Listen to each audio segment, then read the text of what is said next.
All right, praise and foremost, I want to say call out Yahweh Shemir Shai. But I just said it's all praises to the Father in the name of the Son. I also want to say Yahweh Shemir Shai Barakatah. May the Most High in Christ bless. Watch Shalom and peace. I don't want to get my shit out. Get this on this screen. I'm just making sure of where we gonna be reading at, because I don't have it pulled up. So we're going all the way to chapter 18 today. And Exodus, only a few more parts to this, and then we're going to be going on to Leviticus. But yeah, man, we're going to get right into this, man. We already got through the Passover in the last one, man. Now we getting into the laws that the Most High have established with the children of Israel. This is the beginning of it, man. Well, not really, because we get the law of Passover in the last verse, that last chapter, and that's a law. It ain't where we starting to get the laws, but it's more so, okay, now we getting more laws, statutes, commandments. So, this Exodus 13, verse 1, and Yahweh spake unto Moses, saying, Sanctify unto me all the firstborn, whatsoever openeth the womb among the children of Israel, both man and of beast, is mine. Hold on, I got a precept for this. I just have to look this up, because it's a specific word I'm looking for. Oh, it's in this chapter, so we're not gonna go into that just yet, because it's a word that's used specifically for what I was talking about. So, and Moses said unto the people, remember this day in which you came out of Egypt, out of the house of bondage, for by strength of hand Yahweh brought you out of this place. There shall no leavened bread be eating. So this is talking about the feast of unleavened bread, right? It says, this day came you out in the month Abib, and it shall be when Yahweh shall bring thee into the land of the Canaanites and the Hittites and the Amorites and the Hivites and the Jebusites. We remember these 7 nations, the same 7 nations, or 6 nations, some of the nations, 1, 2, 3, 4, 5. These 5 nations is part of the 7 nations that's mentioned in Deuteronomy 7, right? Which he shall swear unto thy fathers to give thee a land flowing with milk and honey, that thou shalt keep this service in this month. So the Most High was like, look, I'm about to give y'all land, but y'all got to keep these things, man. And this was the Feast of Unleavened Bread, or the Passover, right? And it says 7 days thou shalt eat unleavened bread, and then the 7th day shall be a feast unto Yahweh. So now on the 15th day we got the Feast of Unleavened Bread, and then on the 21st day, or not the 21st day, 22nd day at sundown, up until then, that's when the Feast of Unleavened Bread is, man. 7 days we got to keep the feast, right? And it says, unleavened bread shall be eaten 7 days, and there shall no leavened bread be seen with thee, neither shall there be leaven seen with thee in all thy quarters. So it says, in thy house or with you, you can't have bread, man. Let's get that word, quarters, because it does not go into, what is it, bond, right? That's a bawal. That's not bond. Bond is actually, or bat, which is at times could be house. But it says border, coast, bound, landmark, space, limit, quarters, not translated variant. So this is talking about anywhere you dwell in a sense, man. Right? This is talking about the dwellings, the coast, nowhere, man. Territory enclosed, man. Right? Enclosed territory. So this is what you have, man. You're not supposed to have any unleavened bread in any of our territory, man, or our quarters, or where we dwell, pretty much, man, right? And it says, and thou shalt show thy son in that day, saying, this is done because of that which Yahweh did unto me when I came forth out of Egypt. So that when we go into this, we don't talk about what was done to me per se, but what was done to our forefathers, man, when we were brought out of the land of Egypt, right? And it shall be for a sign unto thee upon thy hand, and for a memorial between thine eyes. So this is a remembrance between us and the Lord forever, man, because what happened, that's why we do the bitter herbs on the Passover, as a remembrance or a memorial of our hard bondage in which we serve, man. right? And it says that Yahweh's law may be in thy mouth, for with a strong hand have Yahweh brought thee out of Egypt, man. Right? And it says, thou shalt keep this ordinance in his season from year to year. So it says, when it comes, you got to keep it every year, man. Don't ever let go of it, man. And it shall be when Yahweh shall bring thee into the land of the Canaanites, and he swear unto thee and to thy fathers, and shall give it thee, right? That thou shalt set apart unto Yahweh all that openeth the matrix. So that's the word I was looking for in the first verse. And every firstling that cometh of a beast which thou hast, the males shall be Yahweh, man, Yahweh's, right? So whatever break the matrix, whatever come forth of the matrix, or break open the mother's womb, man. Let's get this matrix. It's Racham, matrix, Racham, womb. That's what I said, womb. I literally quite literally just said matrix is the mother's womb, right? That openeth the womb. So whoever breaks open the womb first, that is who the Lord is dealing with, and it's talking about the males, right? And then it says, of every firstling of an ass thou shalt redeem with lamb. And also this is talking about the women too, man. But the male is the firstborn son is more so sanctified to the Lord, man. But this is the Lord's talking about. He dealing with the men, man, right? Hold on. It's the Revelations 21. I'm not sure exactly the precept. I might just get it. It's Revelation 21, Salakia, and 3. Right? So I don't have it here, but we're gonna get it here. We just want to see, because I said the Lord's tabernacle, or the Lord is dealing with men, so we want to just deal with that, right? This is Revelation 21 verse 3.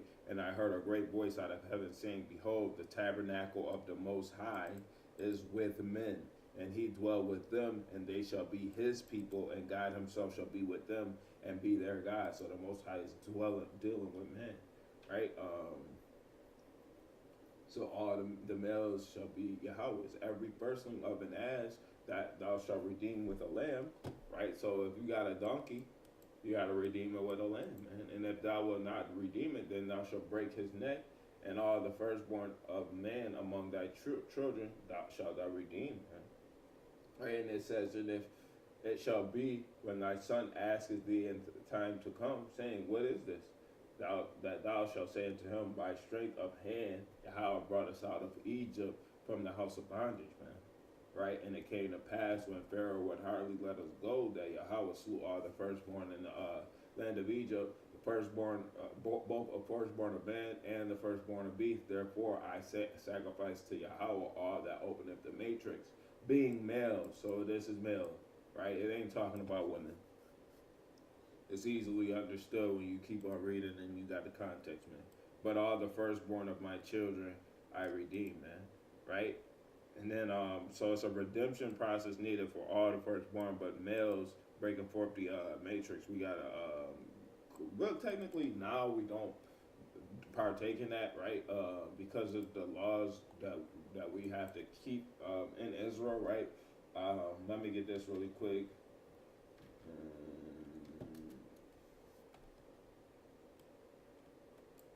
Isaiah 45. No, that ain't what I wanted. It's something 5, but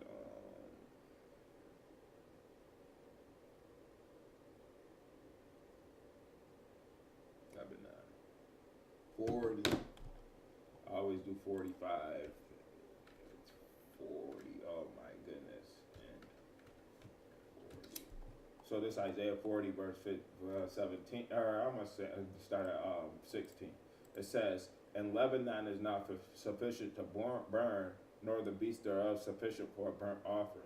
Right? So this is basically saying anywhere outside of Israel, the Lord not dealing with the animals, man. Because we supposed to be dealing with the animals of Israel, man.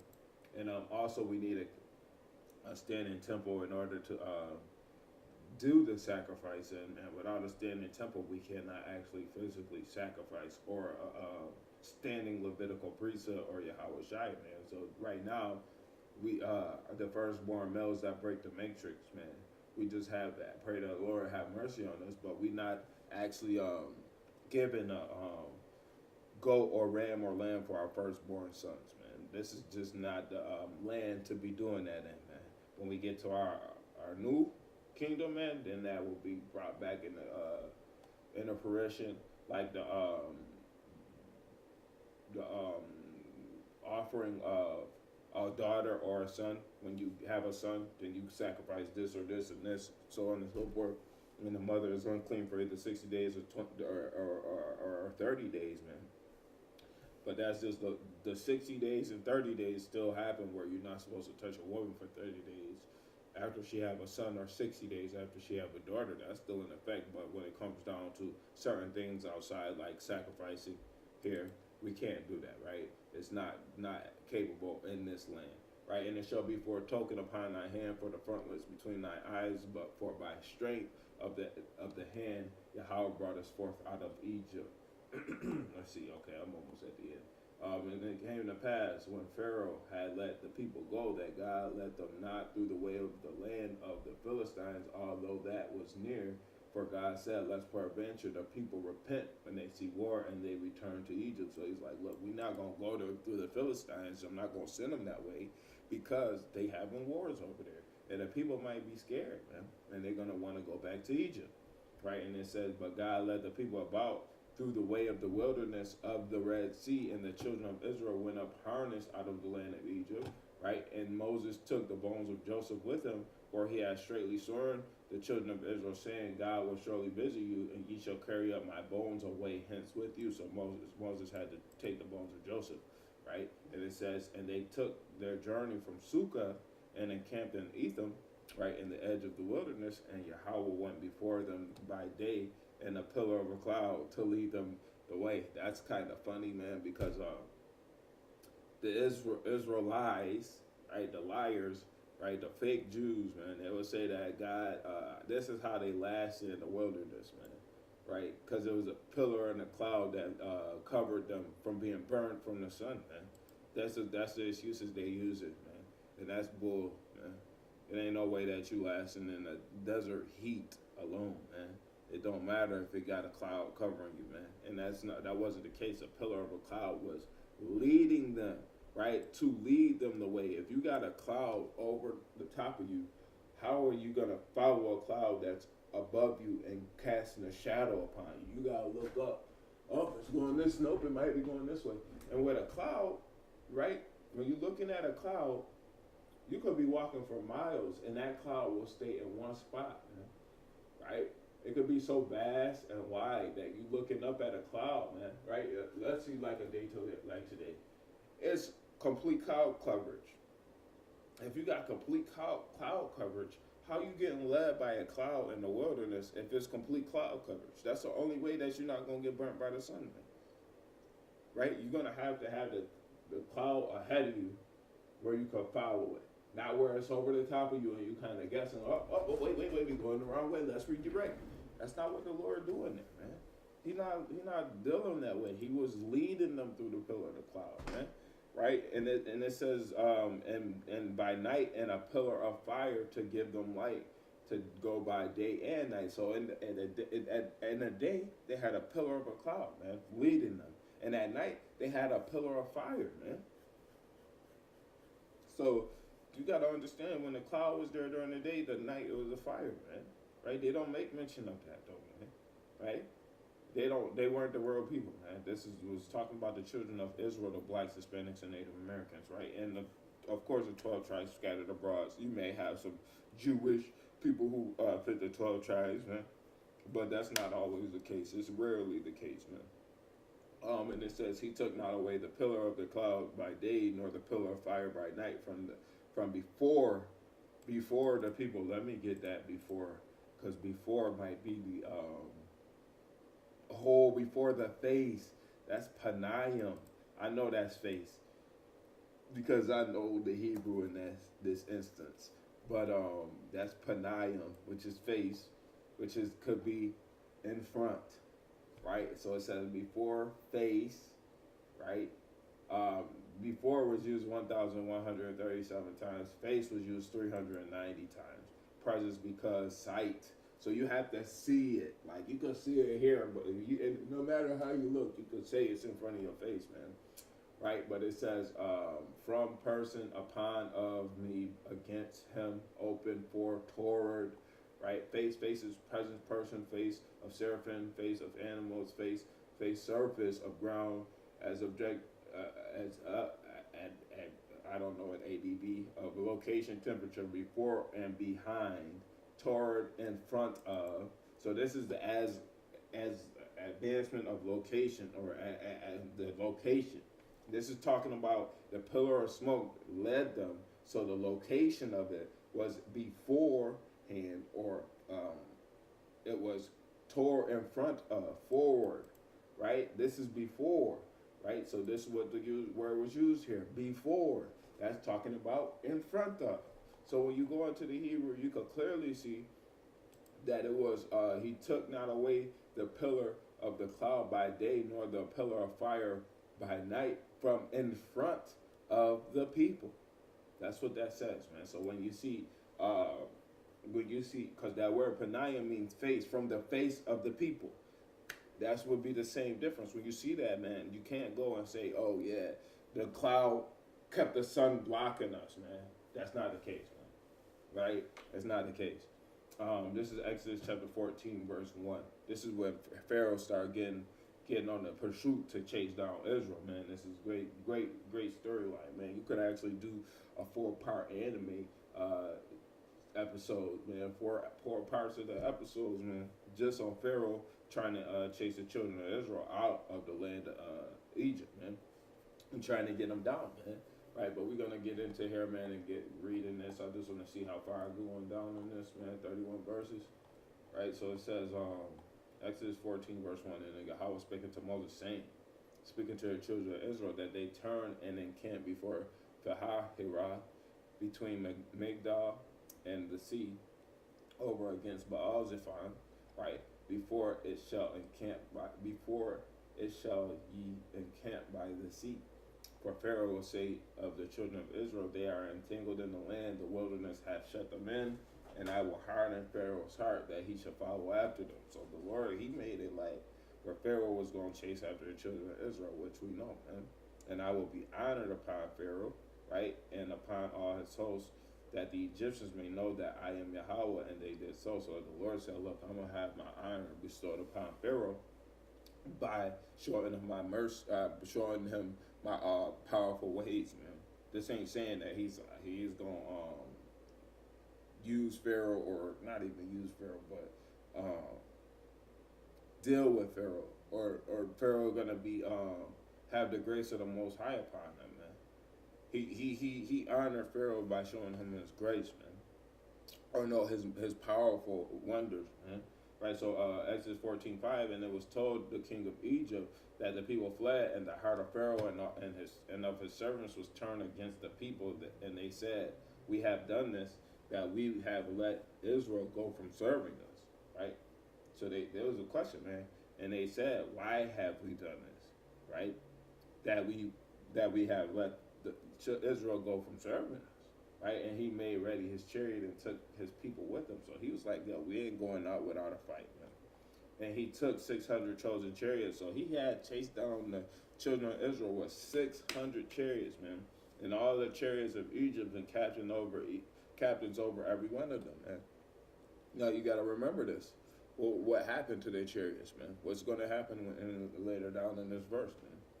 He gets 600 different men ready to set up to go chase after the children of Israel, man. Right, and Yahweh hardened the heart of Pharaoh, king of Egypt, and he pursued after the children of Israel, and the children of Israel went out with a high hand. Right? I see that high hand. It might be one word in the Hebrew, if I'm not mistaken. No, high. Rawam. And Yad is hand. Yad. Or Bayawad. Or Yad. Yad. It's Yad. exalted hand, high hand, offering hand, giving hand, heave, extol, lofty hand, take, talk. So um,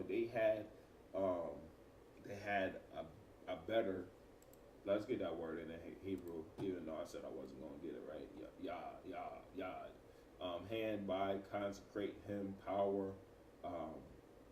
You see these, man, hand of man, strength,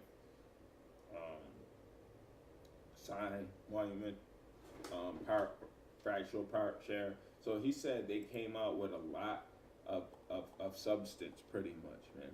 A lot in their hands, right? And it's actually, I want to get Exodus 14 and 8 out of this Bible hub, right? Let's get Exodus, and we're going to go 14, and we're going to go 8. Okay, so this says marching out boldly. Okay, so maybe I was incorrect. This says Yahweh hardened the heart of Pharaoh, king of Egypt. So, and actually I wasn't wrong, because Israel did come out with a lot of substance, man, right? But it says who were marching out boldly, and then it says Yahweh hardened the heart of Pharaoh, the king of Egypt, so he chased the people of Israel who had left with fists raised in defiance. So they were black power in their asses. Well, not the ass. Well, yeah, man, because Israel was rebellious at this time, man. But with black power in mind, man, that was the kind of thing that they had, man. Right, and it says Israel were going out defiantly, man. Defiantly, right? So we were strong when we were leaving this with boldness, right? Boldly. So it was more so a sense of pride, man. Exalted hand, right? Defiantly, man. Defiant. Triumphantly. Right, high hand, which of course was used. Their way, proudly went on their way. Right, what is another one? High hand, boldly leaving Egypt, triumphantly. And then this one didn't even want to give them no type of defiantly, right? No. Okay, the Lord made the heart of the ISV's trash, and he defiantly pursued the Israelites as they were leaving. Trash. That's a trash version of it, man. Because he said that the Pharaoh was the one that was proud about it, man. Right? And the children of Israel. So the Israelites left with a high hand, man. They were like, hands raised, Israelite power, man. We out of here, man. We gone. Right? But they saying that this is something that in ESV or NSV, whatever it was, man, not right, man. That was an incorrect translation, man. But continuing on, Exodus 14 and 9, it says, but the Egyptians pursued after them all the horses and chariots of Pharaoh and his horsemen and his army, and overtook them, encamping by the sea beside Pahar, Heroth, and Baal-Zephon, right?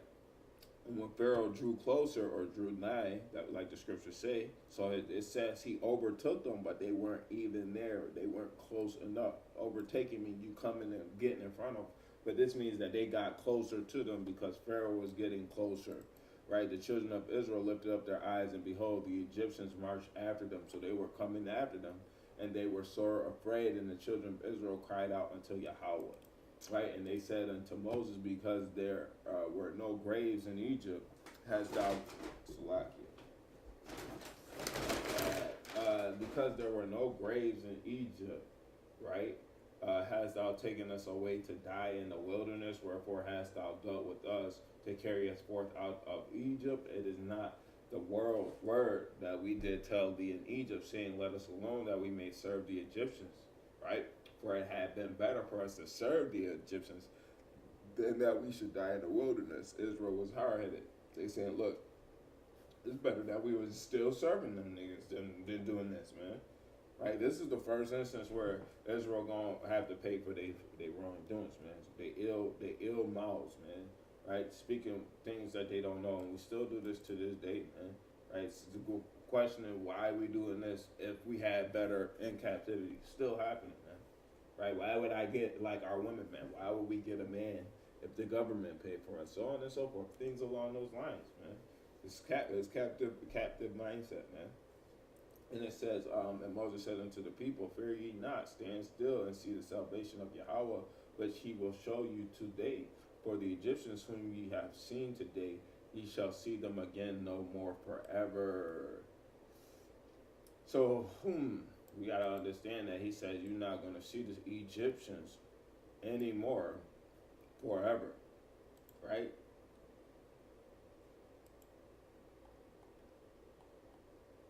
We're not gonna go there. It just goes into Deuteronomy 28:68, how he says that we will be sold into or we will go into Egypt again with ships. But the Egyptians we've seen today, that's obviously talking about the past Israelites, but then it's also talking about the state of Egypt, man. We're not gonna go back into servitude under Egypt or Egyptians, man. That's what it's technically saying, man. We still don't have captives under Egyptians, right, to this day. So that's a twofold situation right there. But if you don't want to believe that's twofold, that's fine. I personally believe that this is twofold going into Deuteronomy 28 and 68. Yahweh shall fight for you, and ye shall hold your peace, right? I don't have it here, so let's go.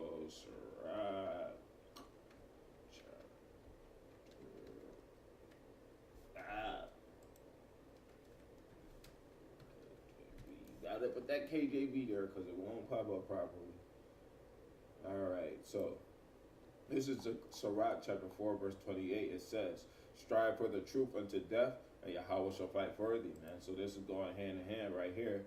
Yahweh shall fight for you, and ye shall hold your peace, right? Yahweh is going to always fight for us if we're in the truth, man. Right? And Yahweh said unto Moses, wherefore criest thou unto me, speak unto the children of Israel that they go forward, but lift up thy rod and stretch out thy hand over the sea and divide it, and the children of Israel shall go on dry ground through the midst of the sea. So he said, look, this actually brings me back to a conversation I had with about how the Red Sea was never split, man. Brought this verse out, man, and it's saying that he's gonna divide it, right? That word in the Hebrew here, man, is self-explanatory for divide, right? And it is bakai, right? 1, 2, 3, 4, bakai, and it says cleave up. So cleave up, divide, rent, right? Rip out, break through, rend, breach, asunder, hatch, break, burst, cleft, break forth pieces, right? Cleft is good, man. When you think of a cleft palate, there's kind of like nothing there, man, right? It says pieces, tear, wind. How do you do some of this stuff to water, man? So you rending, you separating it, man. Breaking through, you going through the water, but that ain't what the case is, man. He split the water, right? And then you go here to split, break open, divide, right? The Hebrew is self-explanatory, man, right? That's why I know some of our people are just stupid, because you could give them words like that and they just not gonna hear you, man, right? It happens though, right? And I'm clearly calling my dad a idiot, man, because he believe a lot of idiotic stuff, man, and especially him trying to learn the truth, saying that he's an Israelite, so on and so forth. I call him an idiot all the time, man, because he just don't believe in the scriptures. But continuing on, Exodus 14:17, it says, and I, behold, I will harden the hearts of the Egyptians, and they shall follow them, and I will get me honor upon Pharaoh. So he says, look, I'm going to make my honor known in Pharaoh, man. He's going to do this with Pharaoh, right? And upon all his hosts, and upon his chariots, and upon his horsemen, and the Egyptians shall know that I am Yahweh, and I have gotten me honor upon Pharaoh, right? Upon his chariots and upon his horsemen. And the angel of Yahweh, right? It might be the angel of Elohim, but we're going to get that, right? Elohim. That's Ha-Elohim, the Elohim, the powers, right? So it says the angel of the powers. So this is probably who? Yahweh Shai, right? Which went before the camp of Israel, removed and went behind them, and the pillar of a cloud went before their face and stood behind them. That's all Israel is going to teach that this is, and I believe too, is going to teach that that's Yahweh Shai, right? And so maybe a few select camps that don't believe that that's Yahweh Shai. I've always believed that this Yahweh Shai, man. And the angel of death, and the angel of the Lord that speak for the Most High in certain cases, or fight for the Most High in some cases. That's talking about Yahweh Shai in my understanding, right? So we was at and the angel of the Lord, right? And it says, and it came to pass between the camp of the Egyptians and the camp of Israel, and it was a cloud and darkness to them, right? And it gave light by night to these, so that the one came not near the other all the night, right? And it says that basically they divided the Israelites from the Egyptians, right? Um, and it says, and it was a cloud and darkness to them, but it gave light by night to these, right? And it says, so that they came not near the other all the night. So one side had light, one side had darkness, but they couldn't go through it because it was darkness, man. Right? And Moses stretched out his hand over the sea, and the Lord caused the sea to go back by a strong east wind all that night, and it made the sea dry land, and the waters were divided. So one side and the other side, like you see in the cartoons or in the shows and everything, that's how the Lord did it, man. You can't say that the Lord didn't do it that way, because that's what the scripture says, man. Right? Oh no, the waters just dried up, but when do the Pharaoh and the chariots get swooped into the water, man? Right? If the waters just dried up, man, and then it just started coming back, how do we see that, man? Right? Yeah, we see instances where irate, right? Especially me being a fisherman, I could tell you, like, I go to Burt Dam, right? They lift up the levees at Burt Dam, and this is in Olcott, New York, Burt, New York, right? They lift up the levees at Burt Dam, and the water raises, and you get a warning from this, and the water raises rapidly, man. You go from being able to walk like further out to having to step back a little bit because the water too high, or even having to exit the water, man. So this is the case. You still have enough time to exit even with levees, man. But if you have the water divided and it's standing up, within itself on both sides, now you're going in between the water. And then when somebody following after you, the water just closing behind you, that's more believable, because water up here, that's quicker. You ain't gonna be able to get to somewhere, right? If the water raising, you feel me? It's gonna just over past you, man. You're gonna be under that water, man, right? And we see here, man, it's divided, man. The waters were divided. It's not like you could just be like, all right, man, yeah, you can see it's a little land that came up. Nah, man, the Lord didn't say that, man. And the children of Israel went into the midst of the sea upon the dry ground. So they went into the midst of the sea. They were in the sea, but they were on dry ground. That's what this is saying, man. And all the waters were a wall. It was a wall, right, to them on their right hand. So it was a wall of water on their right hand and a wall of water and on their left. So it was two walls, and they was going through the middle. We can't go with how we feel with these scriptures, man. The scripture says what it says, man. It says the Lord made the waters to divide, and then he made two walls on both sides, man. All right, this clears up any confusion of, oh no, the waters succeeded, or the waters went into the foundation and then it shot up real quick. Yes, it's possible, but that ain't what the scripture says, man. Right, just like in the flood, man. The Lord did do that. The waters were abated and brought up from the foundations of the earth, man. That's how the Lord flooded the earth, man. He opened up the foundations of the earth, and he opened up the foundations of heaven, man. And the water started pouring down. This ain't the case where I say that, man. Right, and it says, and it came to pass that in the morning watch, Yahweh looked up unto the host of the Egyptians through the pillar of the fire and of the cloud, and troubled the host of the Egyptians. So it says, look, Yahweh looked through this, man. The angel of the Lord was in the cloud, man. That's what it said, man. But Yahweh peeped through it, man. Right, and took off their chariot wheels. Whoo! That they drave them. That they drave them heavily. So the Egyptians said, "Let us flee from the face of Israel, for Yahweh fighteth for them against the Egyptians." And this is crazy. I've never actually picked this up in the Bible, man. It said that the Most High broke off the chariot wheels of them, and it caused them to drag along the sea, man. That's basically what it's saying, man. As they chasing after the children of Israel, you gotta think, whipping the horses. Come on, get the children of Israel. Come on, come on. And then the wheels fall off the chariot, man. Or you think about it this way, right? You driving, you spot your op. Oh, you see your op on the street, you start chasing them in a car. Well, you chasing them in a car, and your back wheels fall off. Now you got a rear wheel or a front wheel drive, right? Now you dragging the back of your car without no wheels on it, man. And it's gonna be considerably harder to drive without no wheels on the back of your car, man. It was considerably harder for these Egyptians to chase after the Israelites, man, because there was no wheels on it, man. Let's go here, right?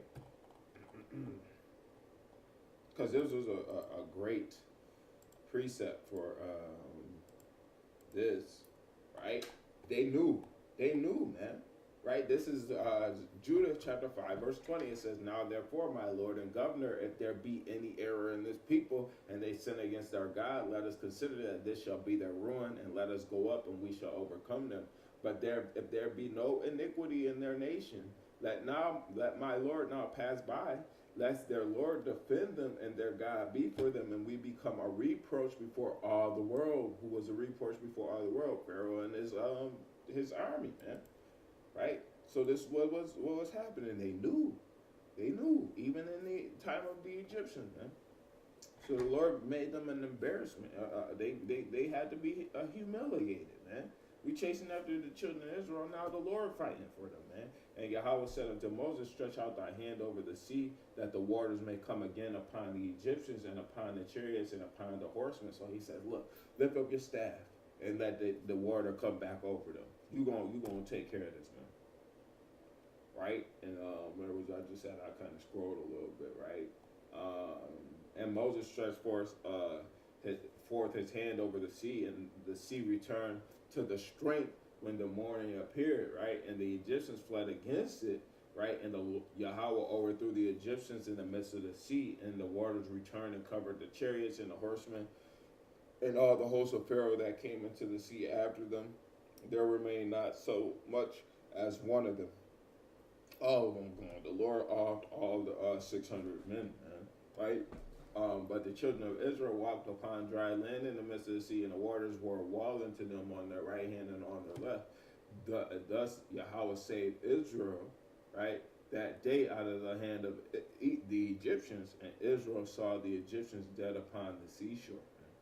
So look, the Lord had the chariots left in the water, and then the bodies pushed on the shore, man. They put their dead bodies was on the seashore, man. Right? Hold on, let's actually get some proof, man.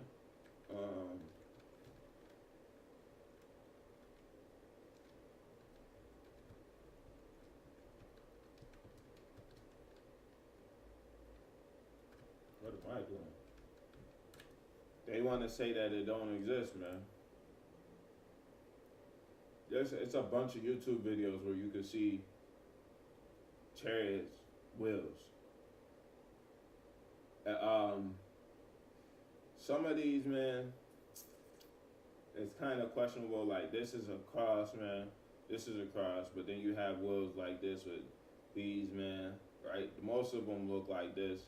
But if you do a very existential research, man, you're gonna see that there's no reason to believe that this could have been false, man. Right? You see here maybe that it was this one. They got the same ones here, and here or here. You feel me? You could do the research for yourself, man. But it's evident, man, that it happened, man. Right? We couldn't even on Mount Horeb where we see Noah's Ark, man. I went into that last time like we went with Noah's Ark, and now I'm showing you the chariots in the Red Sea, the wheels in the Red Sea, man. The Bible says that their bodies washed up on the seashore, or Israel saw the Egyptians' dead upon the seashore. The seashore means the coast of the shore, man. The sea, the coast of the sea. They saw bodies on the seashore. So therefore, the bodies washed up, but the chariots was not on the seashore, man. That's what we need to understand, man. They was at the bottom, man. And Israel saw that great work which Yahweh did upon the Egyptians, and the people feared Yahweh and believed Yahweh and his servant Moses, man. Let's see what fear means in the Hebrew. just so I can get it, it's yara, which means fear, reverence, maybe afraid, terrible, terrible thing, dreadful, reverence. Like I just said, fearful, terrible acts, miscellaneous. To fear, revere, be afraid.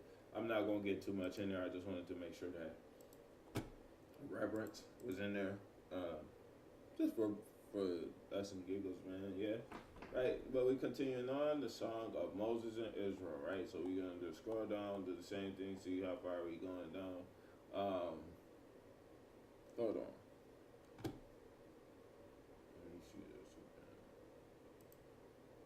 Let me just take a tab from over here, and let's just minimize this again. I want to go back to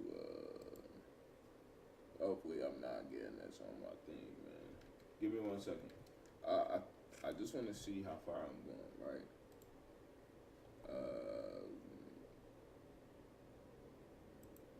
We're gonna go here to oh yeah, 12. Nope. Torah series.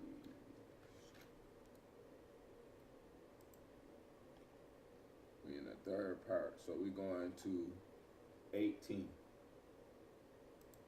Torah all the way to the 18th chapter. I thought I was going to 21.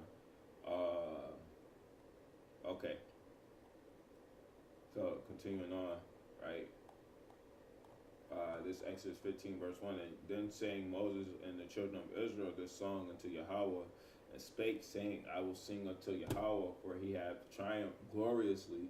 The horse and his rider have he thrown into the sea, right? People got to understand, man. The Lord put these people in the sea, man. If you want to say it's not there, that's what we see when we go into artifacts, and we go into a lot of our written history, man. It's a story about it, man. Or people knew about this, man. Right, and it says, Yahweh is my strength and song. He has become my salvation. He is my power, and I will prepare him in habitation. My father's Allahayim, and I will exalt him. Let's see what this says in the Hebrew, man. I want to just get God and God, man. My God, Allah. I said Allahayim, it's Allah, right? Or Allah. And then it says Allahai. My father's Allahai, and that's just a word they use, but it was when they refer to the Most High in this, man, right? He is my power, or Allah, man. Right? That's Allah. Allah, that's it, A-L, right? And it says, Yahweh is a man of war, Yahweh is his name, right? Pharaoh's chariots, and this is a song, man. This is basically a diss track to Pharaoh and a reverence track to the Most High. We not referencing, but revering with a V, reverencing the Most High, man. And we dissing Pharaoh and his weak ass army, man, right? It's just like this is like just smack in the face, man. We get out and then we like, yeah, man, let's sing this song, this the Pharaoh, man, right? All praise to the Most High and F Pharaoh, man, right? It says Pharaoh's chariots and his hosts hath he cast into the sea. His chosen captains also are drowned in the Red Sea, man, right? You dead, man. We smoking on that Pharaoh pack, man, right? He in the sea, right? Swimming with the fishes. The depths have covered them. They stink in the bottom as a stone, and they stinky down. Or they stink. I said they stink. They sink into the bottom as a stone, right? And it says, thy right hand, O Yahweh, Yahweh Shai, has become glorious in power. Thy right hand, O Yahweh, have dashed in pieces the enemy, right? Because who sits on the right hand side of the Most High, right? And it did say that there's no man on my, there's nobody who sit on my right side, right? I am the Lord, there's no God with me, right? But this was Yahweh Shai, man. He was on that right hand side, man. He wasn't sitting there. He didn't get to sit there until the Lord sat him there, but he was there, man. He was the right hand, man. Right? And it says, and in the greatness of thine excellency, thou hast overthrown them that rose up against thee. Thou sendest forth thy wrath, which consumed them as stubble. And with the blast of the nostrils, the waters were gathered together. The floods stood upright as an heap. and the depths were congealed in the heart of the sea. The enemy said, I will pursue, I will overtake, and I will divide the spoil. So they said, look, you're going to come and get us. Come and do it. Right? You're going to take my stuff. Come and do it. My lust shall be satisfied upon them. He said, look, I'm going to be full with my lust. Man, my lust going to be good.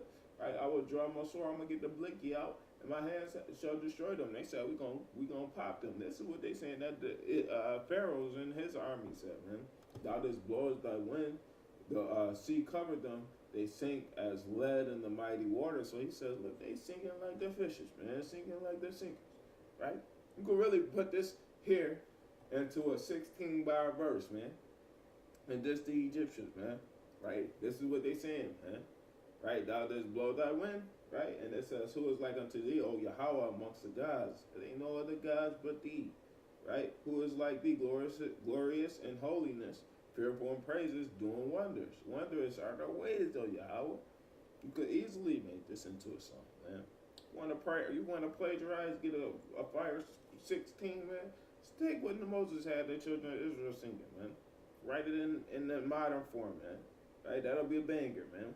Because we're going to be doing the same thing when Yahweh shall lead us out of the land of Babylon, man, and out of the hand of our enemies all throughout the world, man. Right? Happy shall he be that dashes and taketh the little one and dashes against a stone, man. Same concept. We're going to be happy and dancing, man. Right? Thou in thy mercy hast led forth the people which thou hast redeemed. Thou hast guided them in thy strength. Right, unto thy holy habitation. The people shall hear and be afraid. Sorrow shall take hold on the inhabitants of Palestine. Right? The dukes of Edom, see, dukes of Edom, ain't nobody else a duke except for the Edomites. Right? Shall be amazed. The mighty men of Moab, trembling shall take hold upon them. All the inhabitants of Canaan shall melt away. Fear and dread shall fall upon them. Right? By greatness of thine arm. Right, they shall be as still as stone until thy people pass over, O Yahweh, till the people pass over, which thou hast purchased. Man, that's a good hook right there. Till we pass over, till we pass over, till we pass over. Yeah, come on, man. I'm getting a little motivation for a song over here. I ain't even writing music no more. Thou shalt bring them in and plant them in the mountain of the inheritance in the place, O Yahweh, which thou hast made for thee to dwell in the sanctuary, O Yahweh, or Adonai. Right, I want to get that word real quick. Make sure it's Adonai. Right, O Adonai. We just don't add. We don't just say what's in the scripture. We want to understand it, right? Which thy hand have established, man. Yahweh shall reign forever and ever, right? The horse of Pharaoh and went in with his chariots and with his horsemen into the sea, and Yahweh brought again the waters of the sea upon them, but the children of Israel went on dry land in the midst of the sea, right? And it says, and Miriam, the prophetess, the sister of Aaron, took a tremble in her hand, and all the women went out after her with trembles and with dancing, man, and they was dancing with tambourines in their hands, man. All right, timbrel is a tambourine, man. Right? Let's just get that out the Hebrew. That's a toph, right? Now, this is how you know our people are the Israelites, man. I've been to multiple white churches dealing with Edomites in my life, man. Never have I once seen a white man play a trampoline like a tambourine, how I seen a black man play a tambourine in church. Now, outside of church, Edomites, they be playing tambourines for the band or whatever, man, that's cool. But in church, when you could trying to use it as a sign of reverence, people will go out, buy a tambourine on their own time and come to church on Sunday just so they all day, man. For they full 7 hours in that church, man. That's how you know this our people, because the Lord never told us to come with tabrets and tambourines, man, and timbrels, man, timbrels. Right, that ain't what happening, but we did it, man, because that was just the spirit of our forefathers, and still to this day, in song and dance, we still got them tambourines, man, still to this day, man. And Miriam answered them, saying, "Sing ye to Yahweh, for he hath triumphed gloriously. The horse and his rider had he thrown into the sea. So Moses, now that's the end of the song here, man. This ain't even actually part of the song. This, that, if you want to say it is, man. But this is talking about Miriam, man. This is just bar for bar for bar for bar, straight song, man. Right? Miriam come along and she say something, man. Right? And she went out and then she answered them and sing ye to Yahweh. She ain't singing, man. She's saying something, right? So that's what it's talking about, man. Up until that was all the song, man. So this to the Pharaoh and his we smoking on that Egyptian pack, man. That was the whole diss to them, man, and also the reverence of the Most High, man. I hate to say it like smoking on that Pharaoh pack, but we was literally dissing Pharaoh how Kendrick dissed Drake, man. Or actually, that was a little bit dirtier than what Kendrick did to Drake, man. Because we was coming at Pharaoh and he was dead already, man. We was dissing the dead man, right? Dissing the dead. That's exactly what was happening there, man. He's gone. We still singing praises and dissing you, man. Look at you at the bottom, sinking at the bottom of the river, man. You dead, right? All praise to the Most High, right? So Moses brought Israel from the Red Sea, and they went into the wilderness of Shur, and they went 3 days in the wilderness and found no water. And when they came to Marah, they could not drink of the waters of Marah, for they were bitter. Therefore, the name of it was called Marah. Let's get that word Marah because Marah probably has something to do with bitter waters. Mayim is water, right? So we don't see Mayim anywhere in here, right? That's a T, right? Maratha, right? But that's Marah or Maratha, right? Which could mean, in a sense, bitter, right? We're not going to go too further into that. So when we see Marah, that means bitter, man, right? And the people murmured against Moses, saying, "What shall we drink?" That murmuring again, man. Children of Israel murmurers, right? And it says he cried unto Yahweh, and Yahweh showed him a tree, which when he had cast into the waters were made sweet, right? There he made them for a statute and an ordinance, and he proved them, right? So the Lord was like, yo, man, I got you. I'm going to give you some sweet water because this is bitter, right? And said, if thou wilt diligently hearken to the voice of Yahweh thy power, right? And will do that which is right in his sight, right? And will give ear to his commandments. The Lord is like, look, man, this is the way, right? And keep all his statutes. I will put none of these diseases upon thee, which I have brought upon the Egyptians, for I am Yahweh that healeth thee, right? Now, we got to get that real quick, right? Actually, I don't want it out of there. I want it out of here. We got to get it, right? It says, Deuteronomy 28:1, and it shall come to pass, if thou shalt hearken diligently unto the voice of the Lord thy God, to observe and do all his commandments, which I command thee this day, that Yahweh thy power will set thee on high above all nations, right? And then if we go down to 15, it says, but it shall come to pass, if thou wilt not hearken to the voice of thy God, to observe and do all his commandments, which I command thee this day, that all these curses shall come upon thee and overtake thee, right? I don't want to go there. I want to go control.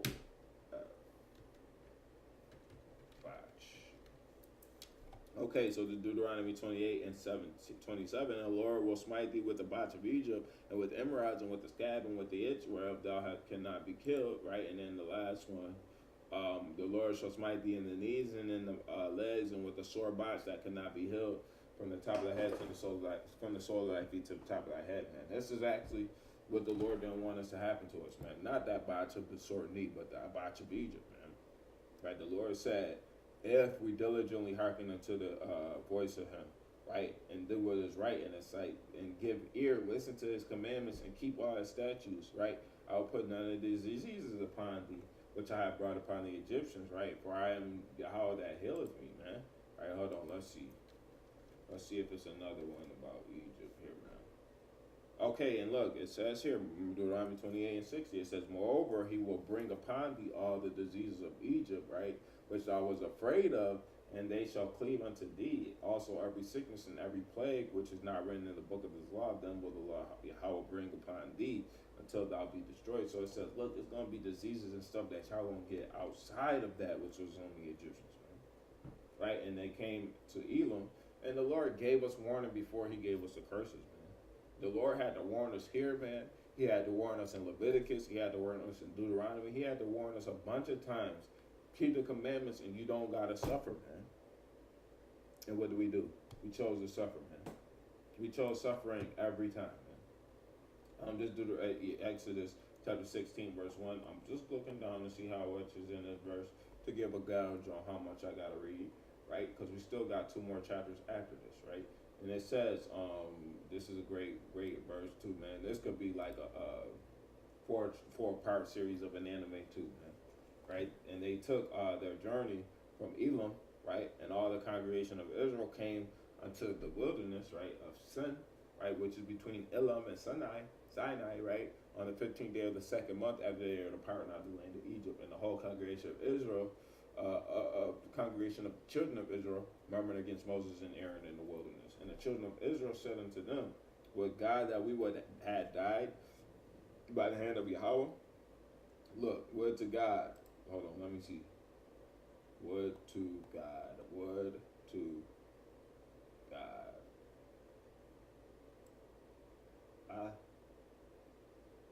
Athan? That's Nathan. That's Yathan. I don't know. Nathan means to speak, I thought. Give, deliver, made, set up, suffer, yield, bring, cause. Okay, so, and the children of Israel would to God have we died by the hand of Yahweh in the land of Egypt when we sat by the flesh pots. I got this verse already, right? Talking about, it was something specifically, I'm not sure. But I've gotten this verse in one of the more recent videos, probably within the last 3 weeks. And when we did eat bread to the full, where you have brought us forth into this wilderness to kill the whole assembly with hunger, then said Yahweh unto Moses, behold, I will rain bread from heaven for you, and the people shall go out of it and gather a certain rate every day, that I may prove them whether they will walk in my law or not. So the Lord said, look, I'm going to give you a certain amount of bread every day to prove if y'all going to walk in my laws, man. That's what the Most High was more worried about, us walking in the laws. They were worried about food and water and how walking through the desert, man. The Lord wasn't really worried about that, man. He worried about y'all getting the law, statute, commandments, man. So it came to pass, and it shall come to pass that on the 6th day they shall. This is a precept, man, a law that a lot of Israel take hold to, man. Sometimes you won't see this listed as a law in the 613, man, but this is a part of the keeping the Sabbath, man. This is just like Passover, man. This is just like Passover, where we got the set up, the initial way it's done, and then when the Passover is reiterated, or when the Sabbath is reiterated, it don't tell you about buying or selling or gathering. But sometimes it tell you about gathering, but it don't tell you too much about not cooking on the Sabbath. Man. So it says, and it shall come to pass that on the 6th day they shall prepare that which they bring in, and it shall be twice as much as they gather daily, right? So it says gather twice as much on that 6th day on before sundown, man. This is going into preparation day, man.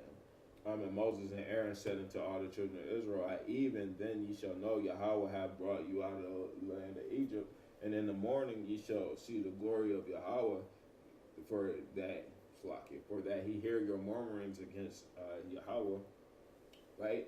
And what are we that ye murmur against us, man? He said, look, we just Moses and Aaron, man. How y'all murmuring against us? We just doing what the Lord told us to do, man. Right? And it says, Moses said, this shall be when Yahweh shall give you in the evening flesh to eat, and in the morning bread to the full, for that Yahweh hear of your murmurings, right, which you murmur against him. And what are we, your murmurings, not against us, but against Yahweh? So Moses was like, look, your murmurings ain't even against us. You could say stuff about us, but it's not against us. It's against the Most High. And Moses spake unto Aaron, say unto all the congregation of Israel, come near before Yahweh, for he hath heard your murmurings. And it came to pass as Aaron spake unto the whole congregation of Israel, that they looked toward the wilderness, and behold, the glory of Yahweh appeared in the cloud. So they seen Yahweh in the cloud again.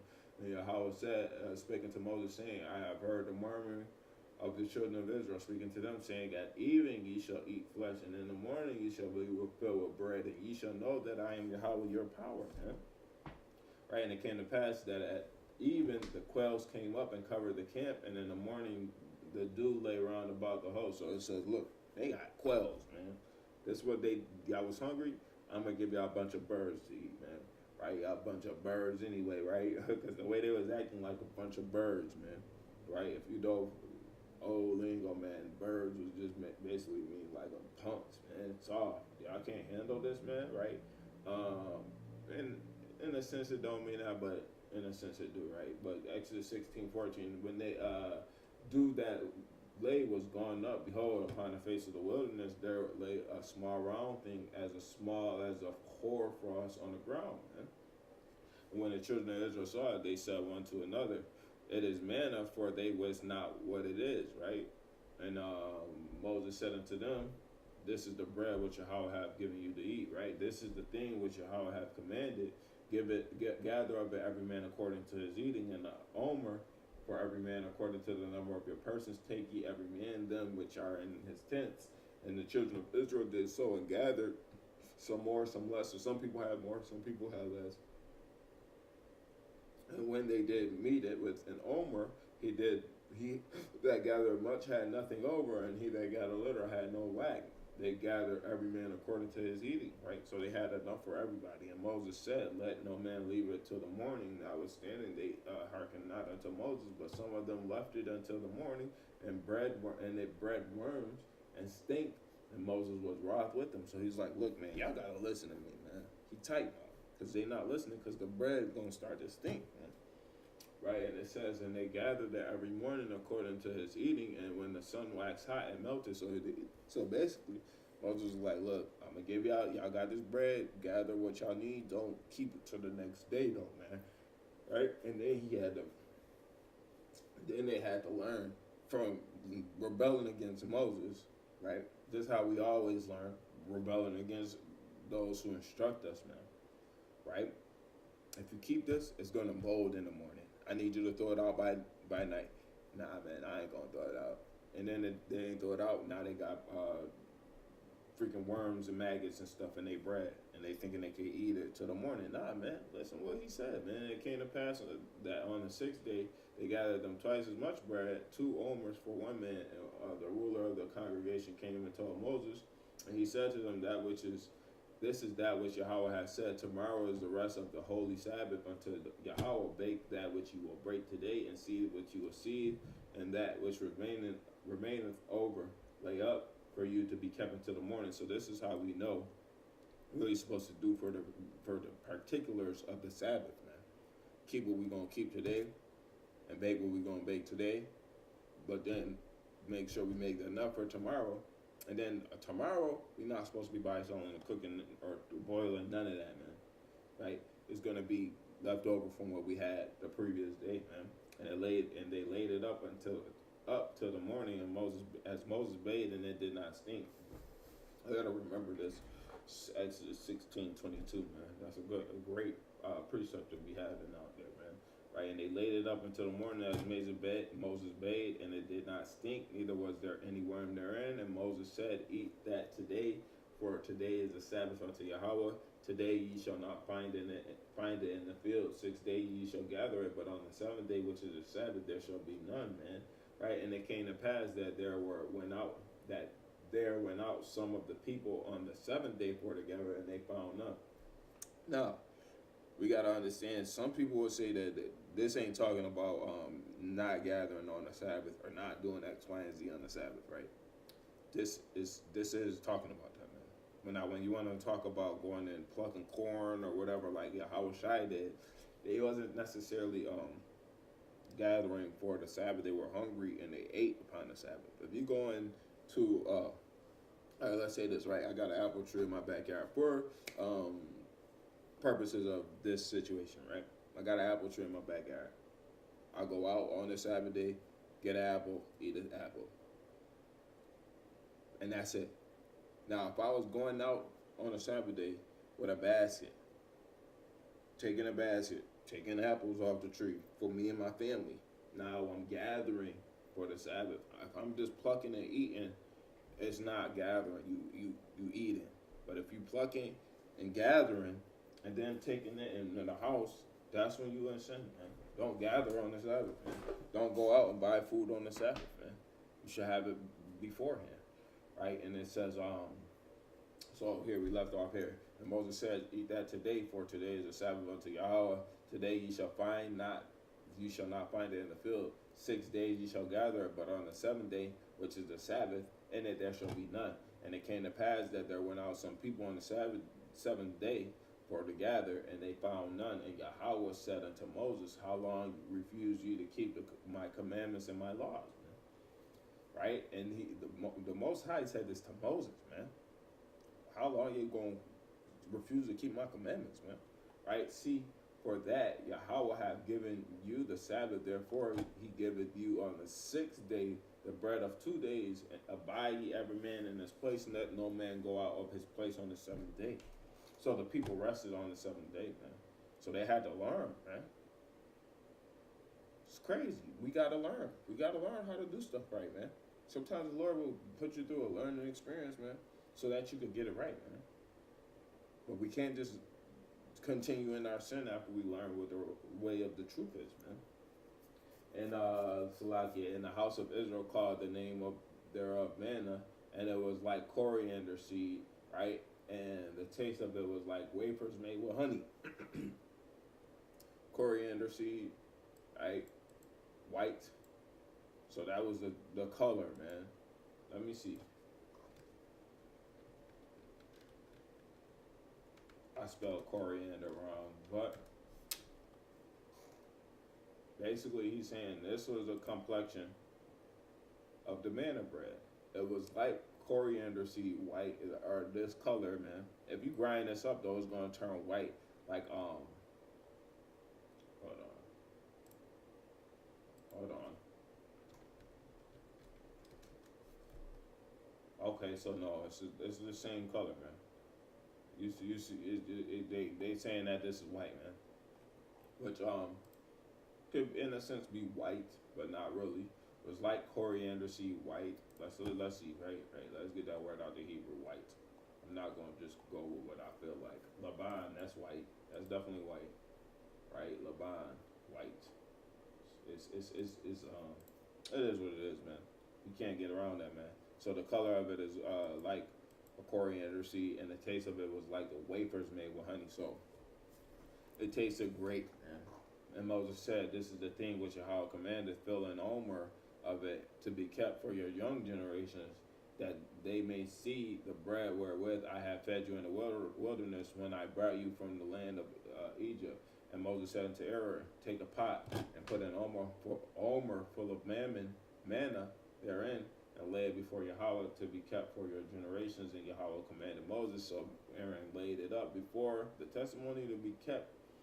And it says, "And the children of Israel did eat manna 40 years until they came to a land inhabited. They did eat manna until they came into the borders of the land of Canaan. And now an ophir is a 10th part of an ephah." Right? A couple more, man. Right? Oh, this is a light one, man. This is a great sign that the Most High showed them to Moses, man, in this next chapter. So we're just going to get into it, man. Shouldn't be too much to go into this and then go to the next part, man. So this is Exodus 17, verse 1. And all the congregation of the children of Israel journeyed from the wilderness of Sin after their journeys according to the commandment of Yahweh, and pitched in Rephidim, right? And there was no water for the people to drink, right? Again, they thirsty. Wherefore the people did chide with Moses and said, "Give us water that we may drink." And Moses said unto them, "Why chide ye with me? Wherefore do ye tempt Yahweh?" Stop tempting the Lord, man. Let me get this word, chide. Chide, contend, plead, strive, debate. So they were basically debating, man. Why are you debating with the Lord, man? Why are you tempting the Lord, man? And the people thirsted for water, and the people murmured against Moses and said, "Wherefore is this that thou hast brought us out of Egypt to kill us and our children and our cattle with thirst?" And Moses cried unto Yahweh, saying, "What shall I do unto this people, they be almost ready to stone me. So he was like, look, man, what am I going to do? They going to kill me. And Yahweh said unto Moses, go on before the people and take with thee the elders of Israel and thy rod, there wherewith thou smotest the river, take in thy hand, and go. Behold, I stand before there upon the rock in Oreb, and thou shalt smite the rock, and there shall come water out of it, that the people may drink. And Moses did so in the sight of the elders of Israel. And he called the place of that, he called the name of the place Massah and Meribah, because the chiding of the children of Israel, and because they tempted Yahweh, saying, is Yahweh among us or not? Shameful, right? And then it says, then it came Amalek and fought with Israel and Rephidim, right? And Moses said to Joshua, choose us out men and go fight with Amalek. Tomorrow I will stand on the top of the hill with the rod of God in my hand. So Moses did as Aaron had said to him, and fought with Amalek. And Moses and Aaron and Hur went up to the top of the hill. And it came to pass, when Moses held up his hand, that Israel prevailed. And when he let down his hand, Amalek prevailed, right? But Moses' hands were heavy. And they took a stone and put him under it, and he sat thereon. And Moses and Hur stayed up his hands, and the one on the one side and the other on the other side, and the hands were steady until the going down of the sun. And Joshua, Yahushai, right? That word Joshua is Yahushai. We're gonna get that word. That not our Yahushai, but Yahweh Shawai, right? That Y in the middle is not here, and this one Yahweh Shai. It's the same name as Yahweh Shai. Joshua and Yahweh Shai are the same name, not the same people. Same name. And Joshua discomfited Amalek and his people with the edge of the sword, and Yahweh said unto Moses, write this for a memorial in a book, and rehearse it in the ears of Joshua, for I will utterly put out remembrance of Amalek from under heaven. Right? And Moses built an altar and called the name of it Yahweh Nasai. Right? We're not going to say Jehovah Nisi, man. That's Yahweh Nasai. Yahweh Nasai. Right? Yahweh Nasai. And we could get out the Hebrew. Yahweh Nasai. Right? Nasai. That ain't Nasai. Yahweh's my banner. That's actually part of Sakari's logo, Yahweh Nasai. They got that in their banner of their actual camp logo, man. That's actually a beautiful thing in their banner, man. I feel like I mentioned them brothers in Sakari quite a bit often, man, but it is what it is, man. And it says, for he said, because Yahweh hath sworn that Yahweh will have war with Amalek from generation to generation, man. Who's Amalek, man? No, it's the Philistines, if I'm not mistaken, but...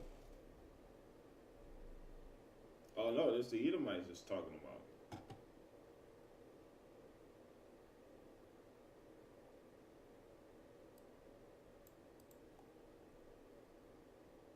I thought Amalek, I knew Amalek was Esau, but I always thought that it was two different Amaleks. One is Canaanite and one was Edomite, but it's not the case, man.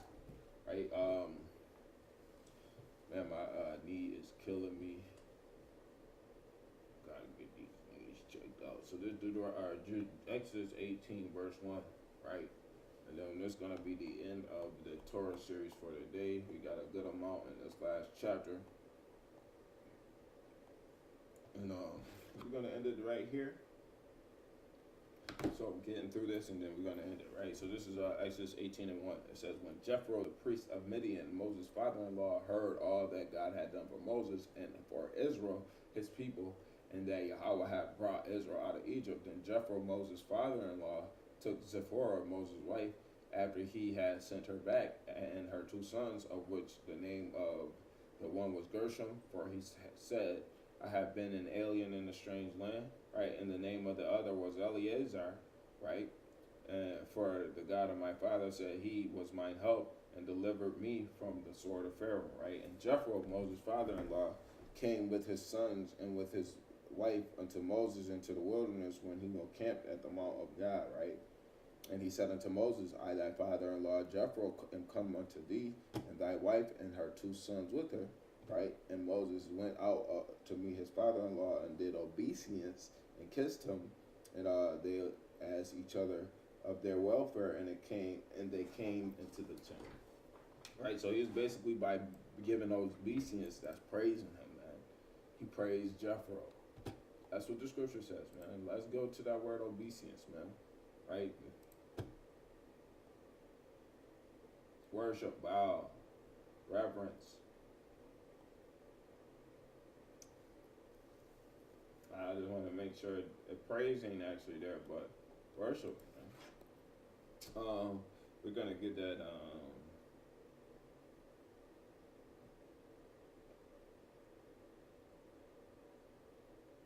So let me go here, just so we know that it's not